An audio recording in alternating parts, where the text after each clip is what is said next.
Today, we are wrapping up a sermon series that we've been in called The Family Tree, the Denominations of Christianity. And throughout the season of Lent, which is a preparation time for Easter today, we wanted to learn about the major branches of the Christian faith all over the world throughout Christian history. And this was our goal. We didn't want to learn about those branches so we could say, here's why we're right and here's why we're wrong and we're not like them. You follow me? There's enough of that in the world. Would you agree? There's enough religious bickering in the world. Instead, what we wanted to do was look at those various branches and sometimes branches that believe different things than some of us do, but consider why they believe that, be open to understanding why they believe that. And especially during Lent, we wanted to see, okay, how could I apply what they believe and how they worship and how they live? How could I apply that to my life? And how could I grow spiritually as a person from these beliefs that could even be challenging to me? And so that's what we've done in this series. If you would like to watch or listen to those sermons, you can do that at onechurch.com. So we've talked about diversity among people who want to follow Jesus, but today we're going to talk about what unites us, and that is Jesus. And who's surprised by that, by the way? Okay, all right. Way funnier in my head than it was out loud. That's okay. It's not the first time that's happened. So Easter, as you know, is a celebration of the resurrection of Jesus Christ. Christians all over the world believe that Jesus lived and taught about 2,000 years ago on the other side of the planet. And he was crucified under the authority of the Roman Empire. And on the third day, God raised him from the dead. And when we talk about being raised from the dead, well, that raises questions for some people. Well, we say at One Church, questions and doubts welcome. And we're going to talk about questions a little bit later on. But for people who believe in the resurrection, we want to follow Jesus, for us, the resurrection means that when we think it's the end, it can be just the beginning. Are you with me? When we think there's no hope, oh, there can be hope. When we think the story is finished, God can be just writing a whole new chapter. And for us, the resurrection means that life can be bursting with new kinds of possibilities that we never even imagined. You didn't see it coming, but God throws you a curveball, and all of a sudden life can be brighter and better than you ever imagined it can be. That's what the resurrection means for people who want to follow Jesus. And yes, there are people who have questions and who are skeptical about that. At least, even for people who have questions and who are skeptical, and they're welcome here, most people like Jesus. You don't hear many people saying, oh, Jesus, oh yeah, terrible. You just don't hear that. Most people like Jesus. At least, most people think Jesus was a great teacher, a prophet. Jesus showed us a way to live that would make the world better if we all followed that. Those same people, however, often have a very difficult time with organized religion. And so there are lots and lots of people who like Jesus, but they're not so sure about church. There are people who like the love and the teaching of Jesus, but they don't necessarily see that among some of the more vocal and visible religious people you know. And so if you ask the average person, are you religious? If you ask the average person that in America, you're likely to hear something like this. Well, I'm not really religious. I do want to be a spiritual person, though. Have you heard something like that? I'm spiritual, but not really religious. And that reveals a truth that is hard for some church folks to understand, that organized religion in America has seen better days. In 2012, the Pew Research Forum found that about 54 million Americans describe themselves as spiritual, but not religious. And some people criticize that, and they think it's a cop-out, or they think it's individualistic, or something like that. But I think that it's a statement that is actually profound, and one that, as people who, for those of us who do want to follow Jesus, it's one that we need to take seriously. And the truth of the matter is, there are a lot of people sitting in a church service every Sunday morning who feel exactly the same way. They're not sure what they think about organized religion either, because they've been a part of it. And they've had experiences that didn't quite match up with Jesus either. Now, it might be surprising to people who would say, well, I'm spiritual but not really religious. It might be surprising to those folks that they sound a lot like Jesus. Because the narrative plot, the movie plot in the Gospels, is Jesus confronting very religious people. A lot of people don't know this. The plot, what the Gospels are all about. Jesus confronting very religious people who are so calcified and so sure that their dogma is correct that they actually oppose God. That is the movie plot in all four Gospels in the New Testament, which are kind of like biographies of Jesus. And so people who would say, well, I'm spiritual but not religious, or the fastest growing group in America, the fastest growing religious group in America are the nuns. Not the N-U-Ns, but the N-O-N-E-S, the nuns, people who have none. They actually sound a lot like Jesus. You can listen to somebody who's skeptical of organized religion, and it's almost like you're reading from the gospel, because it sounds a lot like what Jesus said. Now, just incidentally, the percentage of the nuns in America, people when they're asked, what's your religion, they claim none. That percentage has doubled since 2001. Isn't that interesting? What happened in 2001 do you think might cause many people to be skeptical of organized religion? Well, it was a beautiful, clear day when very religious people were sure, they were convinced that God wanted to fly airplanes into buildings. And apparently they never questioned, maybe God doesn't want us to murder people in the name of our religion. That set off a spiritual search, I think, in the heart of Americans. And then people who say that they're a nun, or people who say they're spiritual but not religious, they see, religion, they see the most vocal people on TV, and sometimes it just seems like, what I know about Jesus and what I see on TV right now, they don't exactly match up.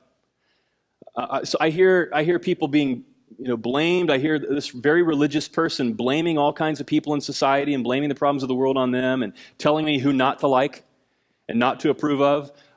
Sometimes it's so wrapped up in politics, I don't know which one's which. And people say, I have this longing in my heart that I want to be connected to whatever God is. I want to experience meaning in life. I want that purpose for myself and for my family if they have children. I want to raise my kids in an environment where they can experience peace and happiness and goodness and wholeness in this life. And it seems like that guy on TV ranting and raving is exactly not the place I want to take my family. You follow me? What I know about Jesus and what I see all around me in many forms of organized religion are very, very different. And they sound a lot like Jesus. So here's what Jesus said. For people who want to live a spiritual life, for people who want to practice a spirituality in the style of Jesus, a Jesus-inspired spirituality, here's what Jesus said. Over and over again, 29 times in the Gospels, Jesus said, follow me. Follow me. If you could somehow go back in time and you could talk to the historical Jesus, the person who walked around the Sea of Galilee and taught and healed and brought hope to people, and you would get his attention, Jesus, Jesus, Jesus, I'm over here, and he looks over. And if you were to say to Jesus, Jesus, I'm a Christian, he would look at you with this confused look on his face. First of all, because he doesn't speak English. So if you could find a translator, Jesus spoke Aramaic, which is a Middle Eastern language. So if you could find a translator who could translate English into Aramaic, you would say, translate this, Jesus, I'm a Christian. And they would translate it. And he would still I think he would be happy because you're happy. He'd be excited because you're excited. But I think he would still have this confused look on his face. You're a Christian. You know why? Here's a word that Jesus never heard during his life on earth when he was walking and teaching. He never heard the word Christian. He never heard the word Christianity. That word didn't come around till later. So there are folks who have this idea of what Christianity is, what it means to be a Christian. It's this big thing. How many of you realize Christian can mean all kinds of different things to different people? To some people, it's a great word. It's inspiring. It sums up who they want to be in life. To other people, it means conquering and politics and division. It means different things to different people. Jesus never even heard the word Christian. What Jesus said to his disciples, his students, his apprentices was, follow me. Follow me. Now, what does it mean to follow somebody? That's what we're talking about today, being followers of Jesus, and that's what unites us. Well, it comes from ancient Judaism. And a teacher was called a rabbi. And a rabbi would teach his students, his apprentices, and he would say to them, "Follow me." And what it meant was they would literally walk in different places. They would walk and teach, and the students would follow behind their rabbi. They would follow in his steps. And what it meant was to imitate him. Everything you see your rabbi doing, that's what you do.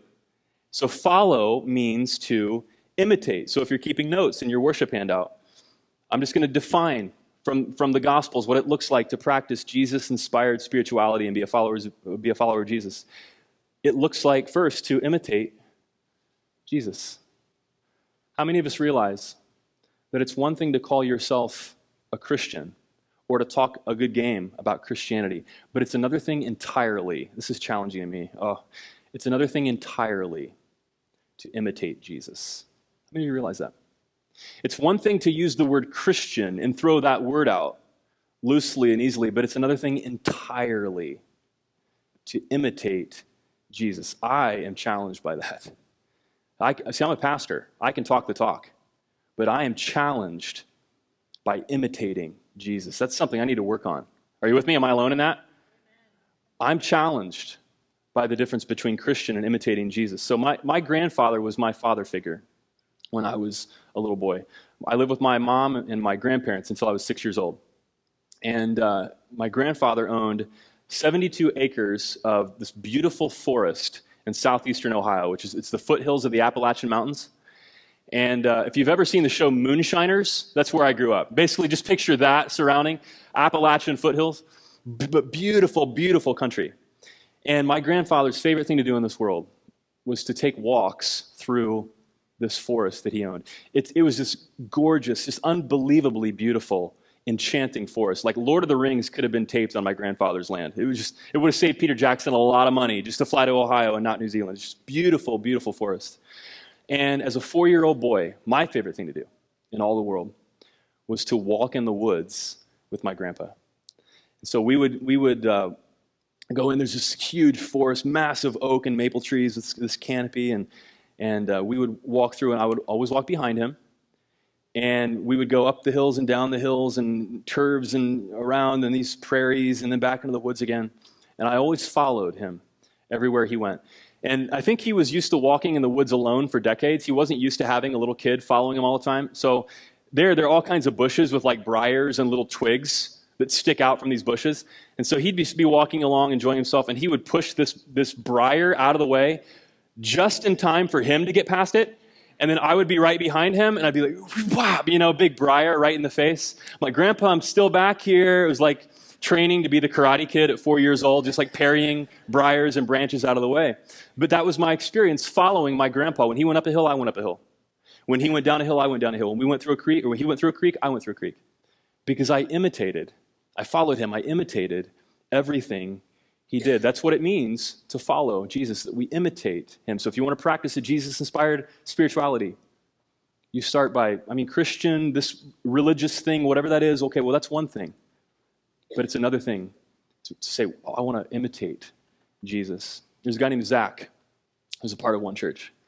And Zach is a local artist, and he has a story to tell. And he tells his stories through his visual art.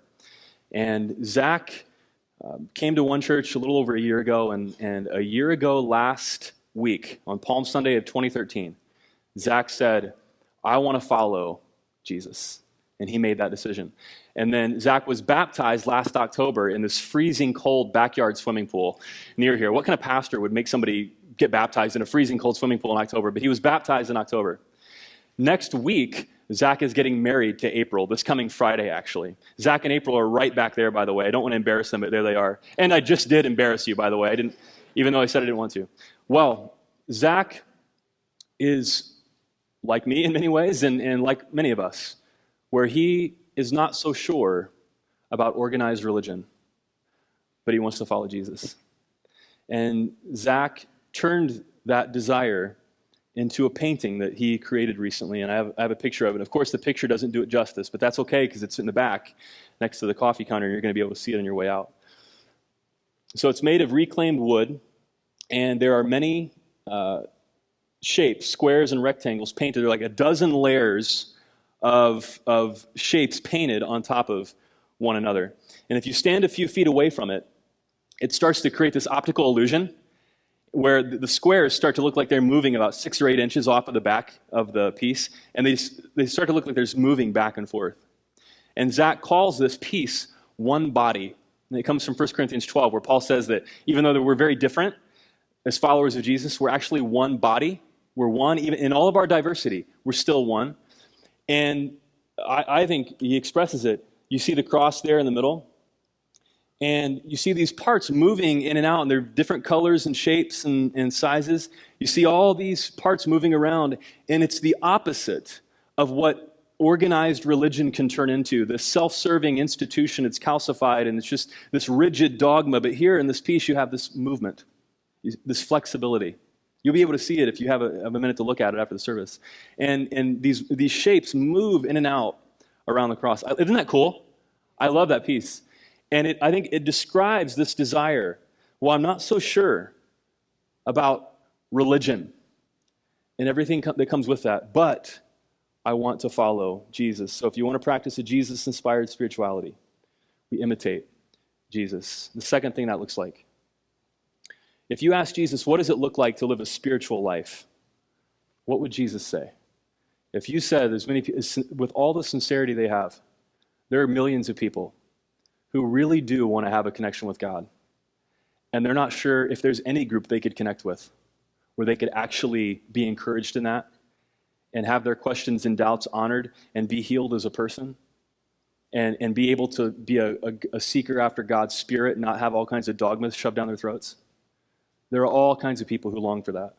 And if you were to say to Jesus, Jesus, what does it look like to practice a spirituality in the style of Jesus, in your kind of style? I think here's what Jesus would say. It comes from Matthew chapter 7. Jesus says, ask, and it will be given to you. Seek, and you will find. Knock, and the door will be open to you. For everyone who asks receives. The one who seeks finds. And to the one who knocks, the door will be opened. Which of you, if your son or daughter asks for bread, will give him a stone instead? Or if he asks for a fish, would give him a snake? If you then, and this Jesus looks at all the human race as under God, evil. If you know how to give good gifts to your children, how much more will your Father in heaven give good gifts to those who ask him? And this sums up the Sermon on the Mount. It's the core teaching of Jesus. He says, so in everything, do to others what you would have them do to you. For this sums up the law and the prophets. Jesus says that God is not this distant force or this creator that kind of flung everything into existence and then backed away and leaves us to our fate. For Jesus, God is a person. And God has a personal concern for you. In other words, in God's eyes, you matter. If you want to practice a Jesus-inspired spirituality, Jesus' view of God was, you matter to God, just as you are, without changing one bit, with your past, with who you are, with whatever baggage we all carry. Jesus begins with, you matter to God. And because you matter to God's like this perfect parent, which that word can mean different things to different people too, depending on what kind of parent you had. But to Jesus, God is like this perfect parent. And if you're the kind of person who does want to search after what is good and right and true and beautiful in this life, and you want to pass that on to the people you love, and you want to create a kind of environment in your home where there is goodness and truth and beauty in your home and healing and wholeness, if you want that, Jesus says God will give that to you. If you want to practice a spiritual life like that, you're not going to have to search forever. God really will grant that to you. Keep asking, keep searching, keep knocking, and God will open the doors. If you want to practice a Jesus-inspired spirituality, you imitate Jesus, but it's by living a life of love. It's verse 12. Do to others what you would have them do to you. For this sums up the law and the prophets. In other words, if you treat other people the way you want to be treated, this sounds so cliche to some people, doesn't it? Those of us who have been around for a while in the church world, Jesus says if you treat other people the way you want to be treated, at home, at work, and wherever you are, that accomplishes every religious rule you could ever make up. Whatever all the dogma is about, whatever all, the religious systems are about, whatever it is, if it's good in the first place, whatever it is, it's summed up in just treat people the way you want to be treated. Love the people around you the way that you want to be loved. It's called the golden rule, but it appears in all kinds of different religions.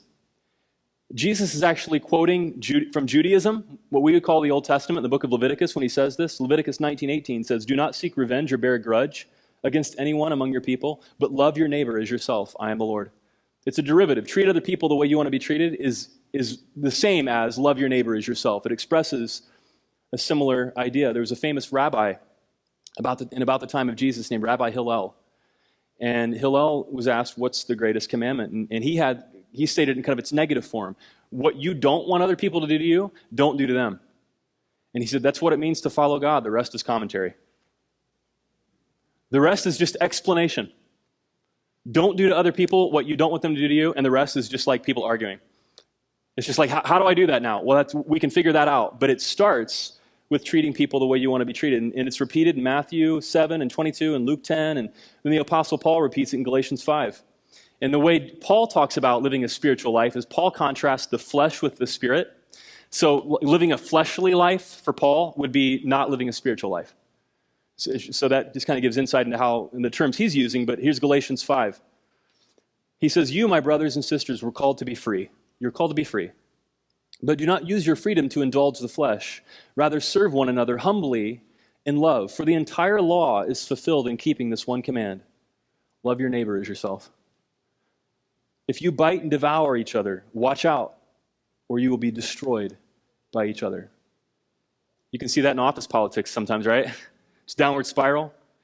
Check this out, 16. "So I say, walk by the Spirit, and you will not gratify the desires of the flesh." And here's what happens when you want to live a spiritual life in the style of Jesus.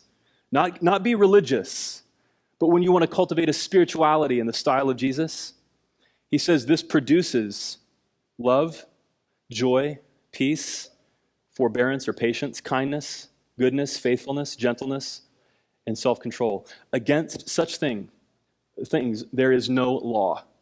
There are no rules. There is no religious dogma that can lead to that, and there's no dogma that can crush that.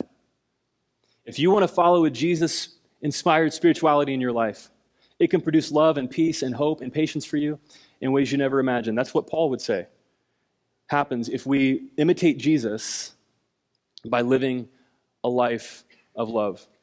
And when he says, let us keep in step with the Spirit, he's referring to the Holy Spirit, the Spirit of God, or the Spirit of Jesus. What it means to live a spiritual life is to follow God's Spirit. And here's where he's leading you. The same place Jesus is, to love your neighbor as yourself.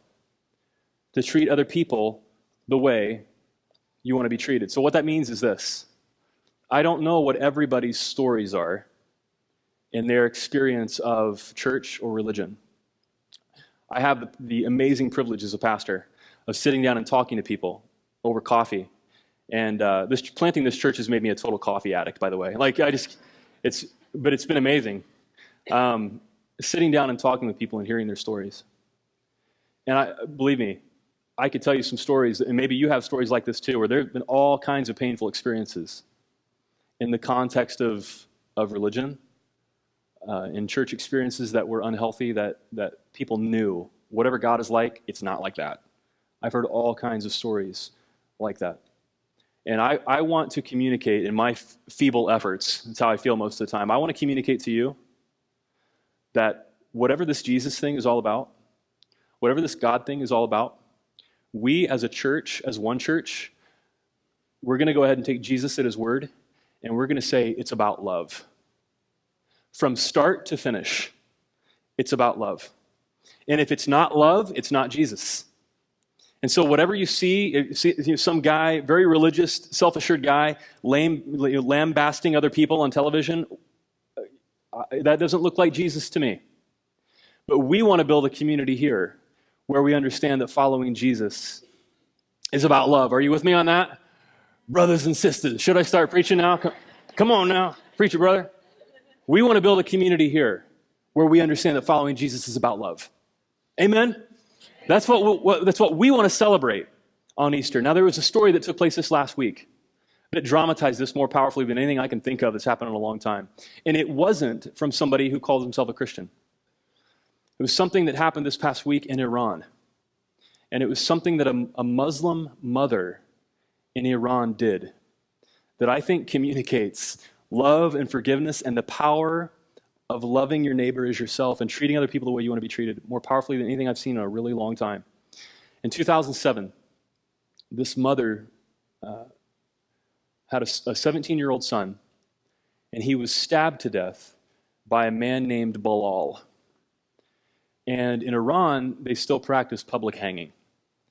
And Bilal was convicted of the crime and sentenced to public hanging. So they ushered Bilal out in front of this huge crowd of people. And Bilal's mother was there, laying on the ground, saying her final prayers for her son, of course, just despondent, beside herself in grief. And Bilal was crying out and praying to Allah in his final prayers. And in the Sharia law tradition of Iran, the family of the victim actually participates in the execution. They put a chair on the platform, the gallows, and the condemned stands on the chair, the noose is placed around the neck, and the family of the victim kicks the chair. Can you imagine? And that's the tradition in Iran. So the crowd gathered, and Bilal, you see him there, was taken to the gallows, and the noose was placed around his neck, a hood over his face. And the victim's family, including the victim's mother, by the way, her name is Miriam. Her name is Mary. The victim's mother walked up onto the platform. She had a microphone. She addressed the crowd. And she explained how, since 2007, she lost her 17-year-old son. She can't stop having nightmares. And she has not been able to bring herself to forgive Bilal for taking the life of her son. And she asked for a chair to be brought for her. Interesting. And she put the chair next to Bilal's chair. He's standing on the chair with the noose around his neck and a hood on his face. She put the chair there next to him. And she stood up on the chair with a microphone. She slapped him on the face and she said, "Forgiven." And her husband joined her and they took the noose off of the man's neck. Oh, holy cow. Wow. Took the noose off of the man's neck. Took the hood off of his head. Here you see this. This guy's thinking, what's going on? And the mother of Bilal rushed to the platform and embraced the mother of the victim. You can see, I think the next shot, there are the two mothers embracing. After the mother of the victim spared the life of this condemned man. Can you believe that? I mean, doesn't that just kind of leave you with a stupor? Wow. I mean, if you want to talk about love and transcendence and spiritual strength and, oh my goodness, the power of this woman who, by the way, her label is not Christian, but she sought to love her neighbor as herself in ways that are unimaginable to many of us. And now, instead of 2 young men dead, her son is dead. This does not take the pain away. But another one is alive because of her decision. Now, I don't know what that means for all the situations in our world and the legal system and all that kind of thing, but I think, would you agree with me, this Muslim mother just became an amazing illustration of what it looks like to love. Would you agree with me there? Wow, wow. If we want to follow a Jesus-like spirituality, it starts with imitating him. He was executed, by the way. But it starts with imitating him and living a life of love. And then finally, looks like imitating him by living a life of love with the freedom to acknowledge your doubts and your shortcomings and to grow as a person. Remember the nuns we talked about earlier, the N-O-N-E-S? Here's an amazing factoid about the nuns. About 75% of the nuns grew up in church. And when they were asked by, I think the Gallup organization did this, when they were asked, well, why did you leave church? Why did you walk away and you declare no religious faith at this point? Here's what they said. Well, 75% of them said, I had questions, and around the time I became an adult, I couldn't find anybody who would engage me in my religious questions and doubts. And I couldn't make sense of it anymore. And I thought, they don't have answers or they don't want to share them. And I walked away.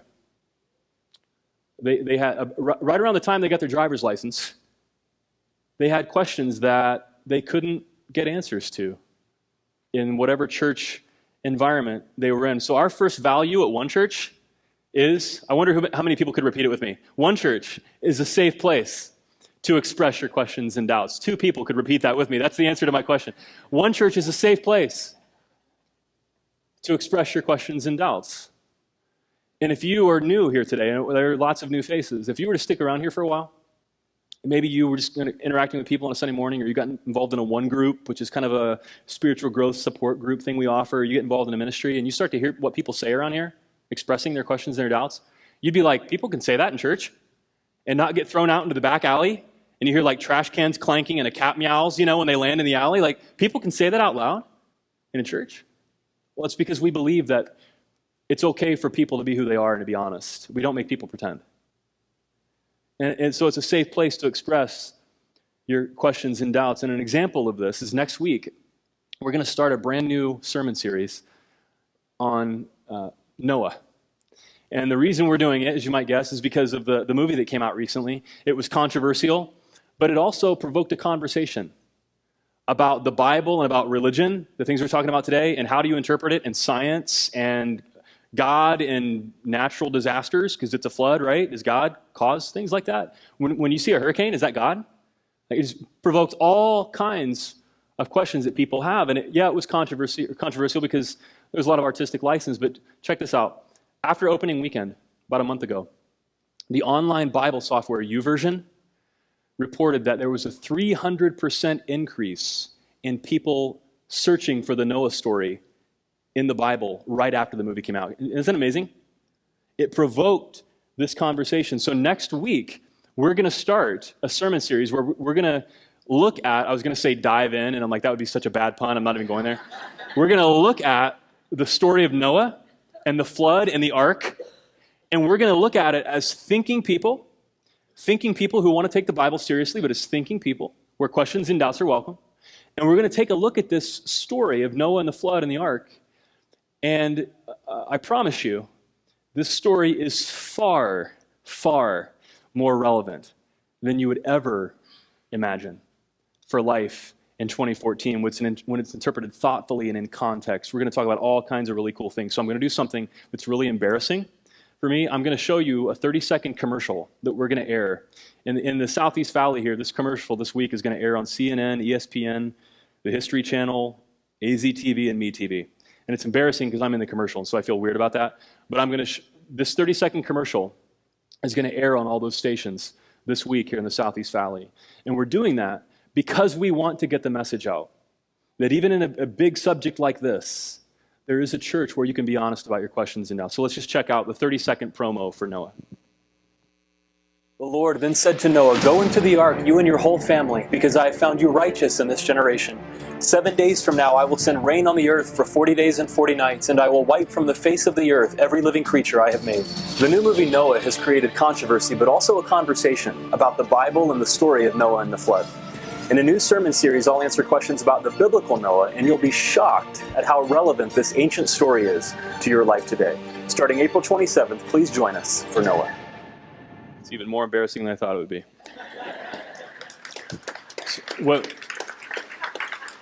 So the reason we want to air that commercial is because if you hear nothing else today, please hear, we want to get the message out that there is a church in the Southeast Valley, Phoenix. Doesn't mean we're the only one, but there need to be a lot more of them, where you really can be honest about your questions and doubts.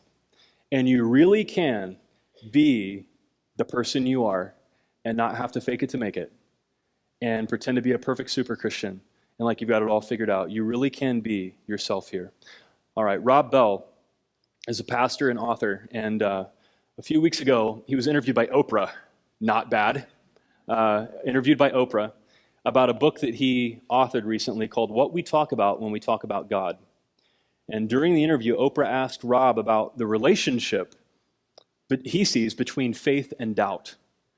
So it's about a 3-minute video about what Rob said about the relationship between faith and doubt. That Faith and doubt can be great dance partners. Isn't that great? There's an Irish theologian named Peter Rollins who says it like this: we do not speak of God like we speak of physics.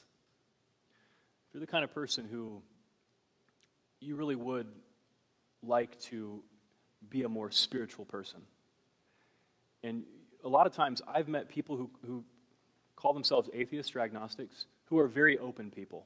They're always open to new information. If that's you, there's a difference in how we speak of God and how we speak of physics. Like, for example, there's a difference in how I talk about God and how I talk about gravity. You know, this seems to work every time.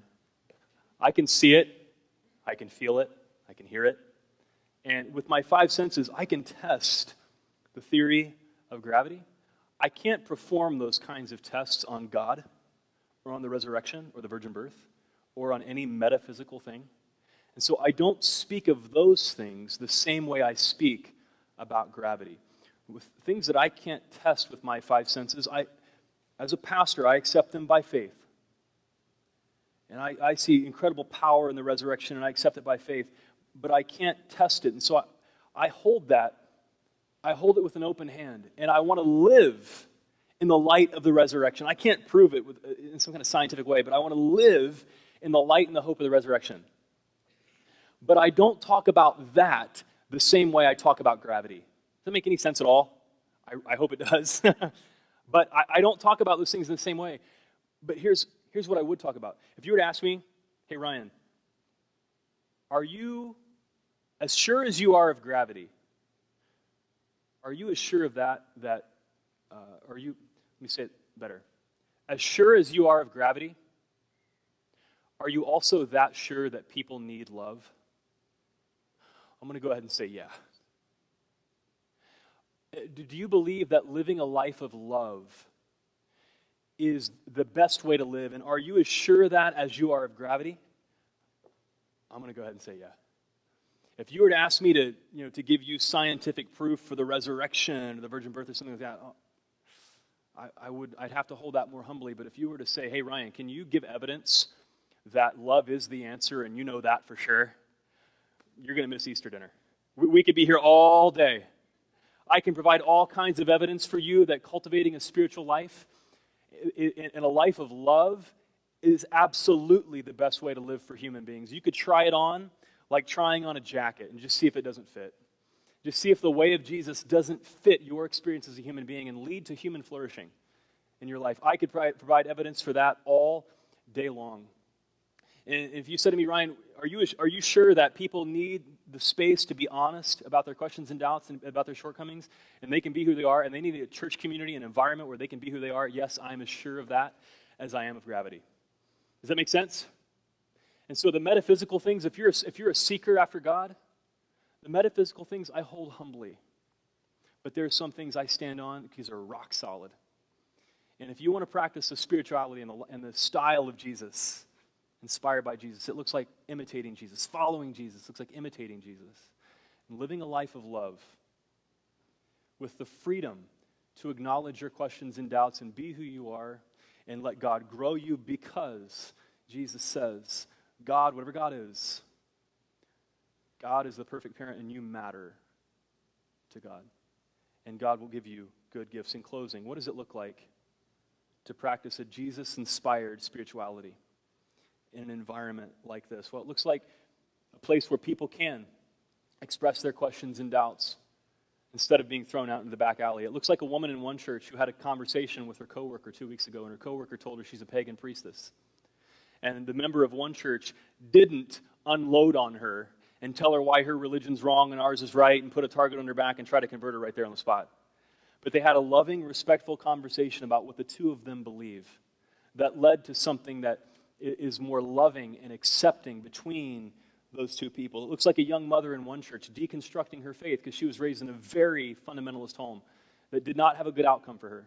And now that she has small kids, she wants to deconstruct her faith and then reconstruct it to be something more healthy that she can raise her kids with. It looks like sponsoring 50 kids as a brand new church in Nicaragua and sending 12 people to Nicaragua this summer to serve people who live on less than $2 a day. It looks like a doubting husband whose wife never dreamed that he would be a part of a church. And he's here all the time serving and helping make one church happen now. It looks like a couple who shared with their one group that their daughter was molested years ago. And they still struggle to forgive the person who did that. It's a daily struggle for them. And they encountered a loving environment. Their bravery was honored by a loving response from a group of people who love them and want to care for them. It looks like a 20-something guy who says, if it wasn't for this church, I wouldn't have a church. Because I can't stomach so much of what I see in organized religion. It looks like a retired man who spent about 30 years outside of church. And his kids prayed for him. Something happened in the church that caused him a lot of pain. And about 30 years later, he connected with this church, and he tows the trailer every week that holds all this equipment that you see. That's what it looks like to practice a Jesus-inspired spirituality. So, my invitation to all of us, including me this Easter, would be, don't become a religious person. Don't become religious. We have enough people who are becoming more and more calcified and dogmatic and blaming and dividing and hunkering down and taking on their pet political causes. Instead, become a spiritual person and practice a Jesus-inspired spiritual life. Try it on and see if it doesn't fit. And come back next week and see what that looks like as we deal, with this Noah and the flood thing. We're going to talk about boundaries and relationships. We're going to talk about raising kids. Seriously. The Noah and the ark thing, we really are. We're going to talk about workplace conflict. And you're going to see you can be a thinking person and take these things seriously and acknowledge your questions and doubts. Try it on and see if a Jesus-inspired spirituality doesn't fit your experience as a human being.